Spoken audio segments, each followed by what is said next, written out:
आज हम बात करने जा रहे हैं स्टेम सेल थेरेपीज़ के ऊपर। स्टेम सेल थेरेपी क्या है? क्या इसका कोई फ़ायदा भी है कि नहीं है या सिर्फ़ नुकसानात हैं? और ये करानी भी चाहिए कि नहीं करानी चाहिए और इतना खर्चा इस पे करना चाहिए कि नहीं करना चाहिए? मेरा नाम डॉक्टर सैयद नासिर अब्बास है, मैं पीडियाट्रिक हेमेटोलॉजिस्ट ऑन्कोलॉजिस्ट हूँ और इंचार्ज हूँ stem cell therapy bone marrow transplant children hospital Lahore में। तो पहले बताऊँ स्टेम सेल थेरेपी है क्या? स्टेम सेल थेरेपी का दूसरा नाम रीजनरेशन मेडिसिन भी है। रीजनरेशन का मतलब ये है कि हमारे हर किसी के इंसान की ज़िंदगी में जिल्द पे कट लग जाते हैं, हड्डियाँ भी टूट-फूट का शिकार हो रही होती हैं, जिस्म के अंदर तोड़-फोड़ का अमल जारी रहता है।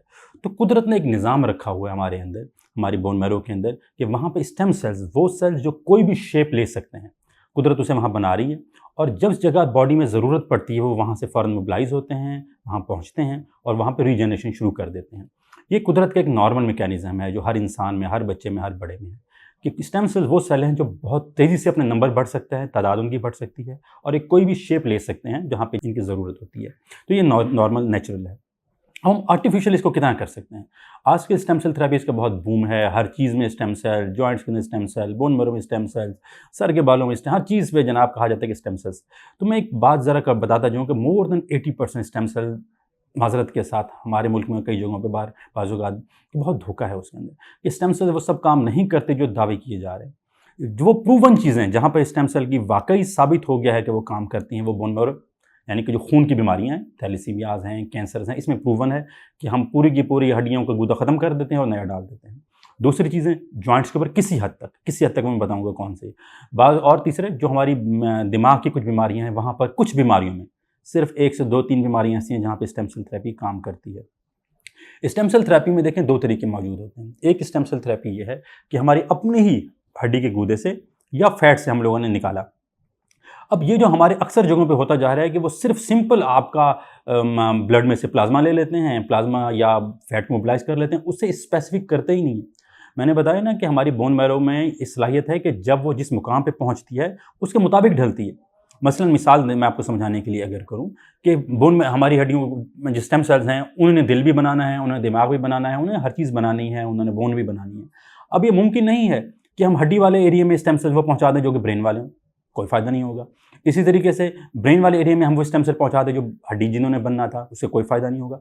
तो अगर हमने किसी टारगेटेड जगह पे करना है, फ़र्ज़ करो हम लोग एक जगह चाहते हैं कि यहाँ फ़ायदा, तो वो फिर उतने ही स्पेशलाइज़्ड स्टेम सेल्स होने चाहिए और ये हम लोग नहीं करते। अक्सर जगहों पे यही होता है कि वो स्टेम सेल लिए और बस इन्फ्यूज़ कर दिया, वो यूज़लेस होते हैं, वो बिल्कुल भी काम नहीं करते क्योंकि उस जगह के लिए बने ही नहीं होते, उस जगह की उन्होंने शेप ही नहीं ली हुई होती। तो एक तो इसके नाम पे ये बहुत बड़ा धोखा हो रहा है। तो इसलिए स्टेम सेल थेरेपी की जब हम कहते हैं कि होना चाहिए, तो वो सिर्फ़ चंद एक बीमारियाँ इसमें होना चाहिए।